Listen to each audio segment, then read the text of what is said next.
Bonjour tout le monde, bienvenue cette semaine encore sur cette nouvelle vidéo. Aujourd'hui, je vais vous parler d'un nouveau sujet qui est un sujet extrêmement important dont tout le monde devrait vraiment avoir conscience pour pouvoir, oui, perdre du poids, mais aussi être en bonne santé et maintenir voilà, une bonne santé pendant longtemps.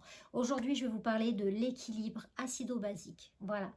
Je m'appelle Vanessa Magan, je suis nutritionniste, je suis spécialisée dans la perte de poids et tout ce qui est en lien avec la perte de poids. Voilà, donc je suis aussi coach et spécialisée dans les troubles du comportement alimentaire et je viens vous parler régulièrement de différents sujets qui touchent à la nutrition, qui touchent à la perte de poids et au bien-être en général. Voilà. Donc aujourd'hui, l'équilibre acido-basique. Donc qu'est-ce que ça veut dire l'équilibre acido-basique? Eh bien, il faut savoir que votre organisme devrait être, d'une manière générale, toujours en pH neutre, voire légèrement alcalin. Alors, on a tous entendu parler du pH, on entend parler dans les produits de cosmétiques, etc. On entend souvent pH neutre et on sait que pH neutre, c'est bien pour nous, c'est bien pour notre corps. Voilà, l'intérieur de notre organisme devrait être toujours en pH neutre ou en pH légèrement alcalin. Un certain monsieur qui s'appelait Otto Warburg au début du XXe siècle, déjà, et qui a été prix Nobel de médecine, déjà disait les maladies ne se développent pas en milieu alcalin. Voilà, donc ce qui est important de savoir, c'est qu'en fait, plus votre organisme va être acide et plus vous risquez d'avoir des problèmes de santé. Voilà, et c'est vraiment le problème, un problème. Peut-être le problème numéro un des pays occidentaux, c'est qu'on a des organismes, de par notre mode de vie, qui sont relativement acides. Voilà, alors qu'est-ce qui va se produire quand on a un organisme trop acide? Eh bien, vous allez avoir différentes conséquences au niveau de votre santé, c'est-à-dire vous allez être plus sensible à la maladie, votre organisme va être plus fragilisé. Lorsque le niveau d'acidité augmente, les tissus vont s'irriter, ça va créer des lésions, ça va créer des inflammations, une sensibilité vraiment importante aux maladies. Vous allez avoir tendance à faire plus de réactions allergiques, vous allez avoir tendance à faire plus de migraines, vous allez être fatigué rapidement. Après, un organisme qui est acide, un sang qui est trop acide, va être un sang qui va être quand même relativement privé d'oxygène. Donc, qu'est-ce qui va se passer au niveau de vos tissus musculaires? Vous allez vous raidir davantage, vous allez avoir des douleurs musculaires. Si vous avez d'une manière générale souvent des douleurs musculaires, posez-vous la question en fait de l'acidité dans votre organisme. Voilà, donc c'est quelque chose de très important. Ça va avoir aussi un impact sur votre prise de poids parce que si votre organisme est trop acide, vous allez sécréter trop d'insuline. Parce que le rôle de l'insuline en fait, c'est de prendre le sucre et d'aller le transformer en graisse pour le mettre dans les tissus graisseux et par ce biais-là, vous allez aussi diminuer par voie de conséquence, vous allez pouvoir diminuer votre métabolisme et ce qui n'est pas une bonne chose. Plus on a un métabolisme bas et plus on aura tendance à prendre du poids. Comme l'organisme n'est pas fait pour rester dans un milieu acide, en fait, eh bien, votre corps va tout faire pour rétablir la neutralité. C'est-à-dire que qu'est-ce qu'il va faire pour rétablir la neutralité? Le sang va aller puiser des nutriments alcalins qui vont lui permettre en fait de rétablir le niveau. Voilà. Donc, c'est quoi les nutriments alcalins dans notre corps? Essentiellement, ça va être le calcium. Le calcium qui va être dans les os. Donc, c'est-à-dire que plus vous avez un organisme acide et plus votre corps va aller puiser des ions calcium par exemple, hein, c'est pour pouvoir en fait rétablir ce niveau d'acidité puisque le calcium est très alcalin. Et où est-ce qu'on trouve du calcium? On trouve du calcium dans les os. Donc en fait, ça va engendrer par exemple des problèmes d'ostéoporose, mais des problèmes aussi au niveau cellulaire, au niveau de vos réactions, de vos réactions cellulaires, au niveau de votre système nerveux. Alors, notre organisme, d'une manière générale, va avoir tendance à, bien sûr, à fabriquer de l'acide hein, par ces différentes réactions chimiques. Donc, on a deux possibilités en fait. Soit on va l'aider à neutraliser, et c'est ce qui va nous permettre de pouvoir rester en bonne santé, voilà, dans une bonne énergie, de pouvoir aussi vivre plus longtemps, hein, voilà, c'est important. Soit en fait, on va avoir tendance à aggraver les choses, c'est-à-dire qu'on va augmenter cette acidité. Comment on va pouvoir augmenter cette acidité? Eh bien, ça va être beaucoup par rapport à notre alimentation. Voilà, notre alimentation est quand même en partie responsable de de l'acidité de notre organisme. Voilà, donc ça c'est important. Donc il va falloir avoir en tout cas conscience de quels sont les aliments acides et quels sont les aliments alcalins. Voilà. Donc qu'est-ce qu'on retrouve dans les aliments acides? Et bien souvent vous allez me dire, bah oui, bah, c'est souvent ce qu'on consomme le plus, c'est vrai. Donc les aliments acides, on va avoir en premier les produits laitiers. Parce que l'industrie des produits laitiers génère beaucoup d'argent, c'est vrai. On a tendance à vous dire que pour avoir des os en meilleure santé, il faut manger plus de produits laitiers. Les produits laitiers sont hyper acidifiants, donc qu'est-ce que va faire votre organisme? Il va aller puiser du calcium en fait pour rétablir ce niveau, pour rétablir un pH neutre. Donc en fait, à l'inverse, vous risquez plus facilement d'avoir des problèmes d'ostéoporose en consommant des produits laitiers. Voilà. Nous sommes les seuls mammifères qui continuons à consommer du lait après le sevrage. Voilà, on n'est pas fait pour ça et les vaches ne sont pas faites pour produire autant de lait.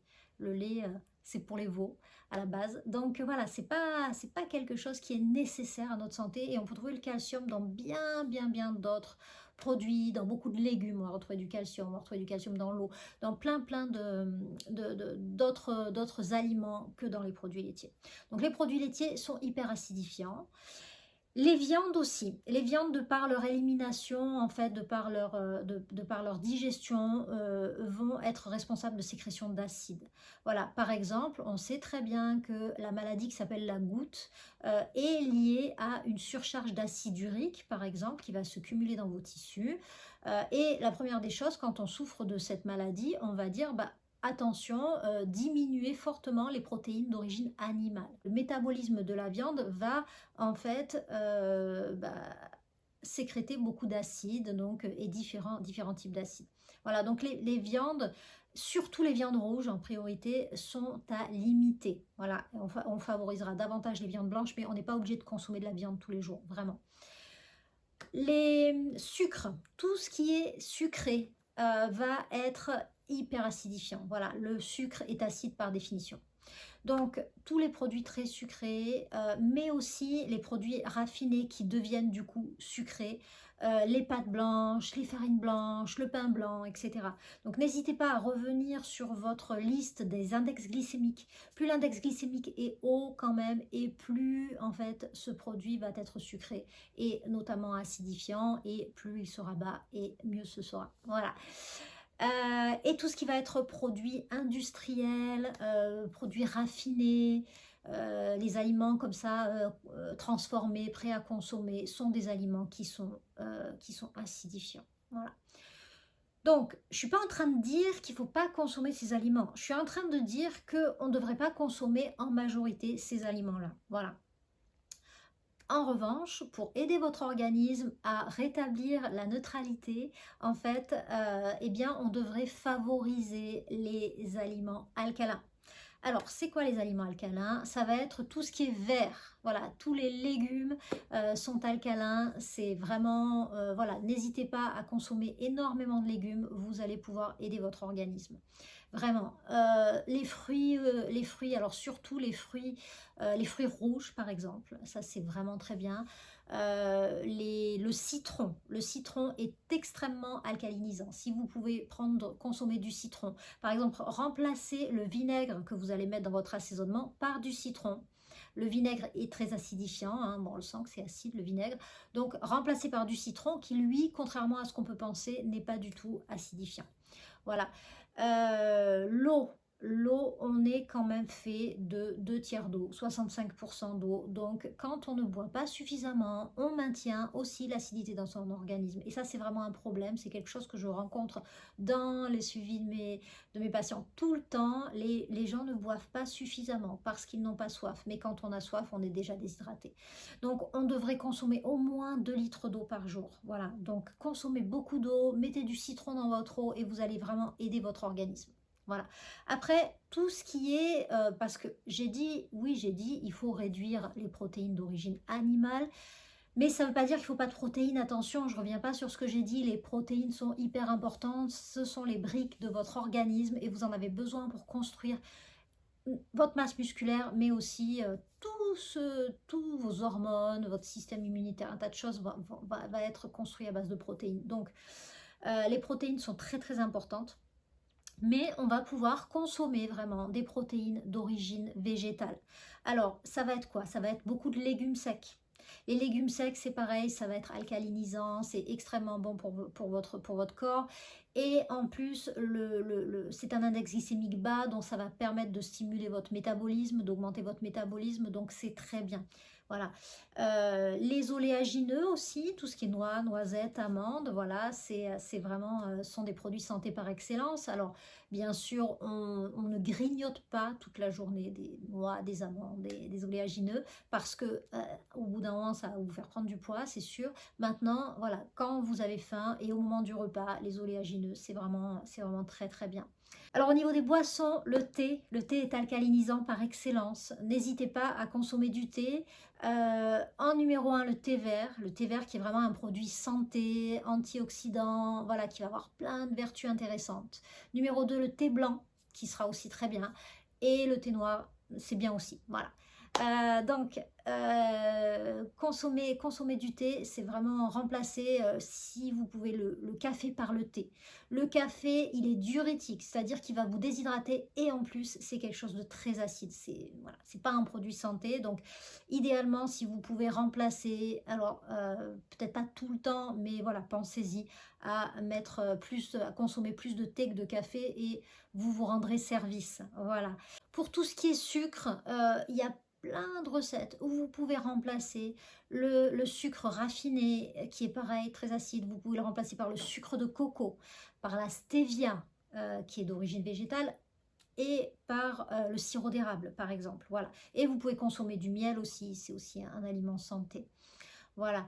Encore une fois, je ne dis pas qu'il faut devenir végétarien, vegan, etc. Chacun fait ce qu'il veut de son côté. Voilà, je suis pas, c'est pas ce que je suis en train de dire. Mais en fait, on devrait, si on veut se maintenir en bonne santé, on devrait faire 70% d'aliments alcalins et 30% d'aliments acides. Sauf que d'une manière générale, on a tendance plutôt à faire l'inverse. Voilà. Et dans les boissons, l'alcool aussi. Hein, l'alcool, c'est hyper acidifiant également. Donc, voilà, c'est important pour pouvoir rester dans une bonne énergie, être en bonne santé, éviter les prises de poids, éviter de tomber malade. Voilà, parce que les maladies, ça va de la petite grippette hivernale à jusqu'au cancer. Donc, voilà, un petit récapitulatif. Si vous êtes fatigué tout le temps, si vous avez des douleurs tout le temps, si vous faites des allergies, si vous tombez souvent malade, voilà, tous ces symptômes-là, et si vous voulez aussi rester en bonne santé, si vous avez l'impression que vous prenez du poids facilement, etc., pensez à rétablir votre équilibre acido-basique. Comment vous pouvez vérifier? Il y a un moyen de vérifier. Et ça, c'est vraiment intéressant de le savoir, en fait. Vous pouvez très bien aller vérifier si vous avez un organisme plutôt acide ou plutôt basique. C'est par la mesure du pH urinaire. En fait, c'est très simple. Vous allez à la pharmacie, vous demandez un petit rouleau de papier pH urinaire. Vous allez prendre un petit morceau de ruban pH que vous allez tremper dans vos urines. Et ça va réagir en fait, et en fonction de la couleur, vous allez pouvoir voir si vous êtes plutôt sur un pH acide, un pH neutre ou un pH alcalin. L'idéal, c'est d'être entre 7 et 7,5. Mais si vous êtes en dessous de 7, vous êtes trop acide. Voilà, donc c'est un bon moyen pour vous de pouvoir en fait rectifier un petit peu les choses et retrouver une santé optimale. Voilà, j'espère que cette vidéo vous aura intéressé. En tout cas, vraiment, prenez conscience de ça, c'est vraiment important. Et puis, on se retrouve très bientôt pour une prochaine vidéo. Voilà, je vous remercie. N'hésitez pas à vous abonner à la chaîne pour avoir la notification des nouvelles vidéos, à liker, à commenter, voilà, tout ça. C'est avec grand plaisir. Voilà, je vous remercie et je vous dis à très bientôt. Au revoir.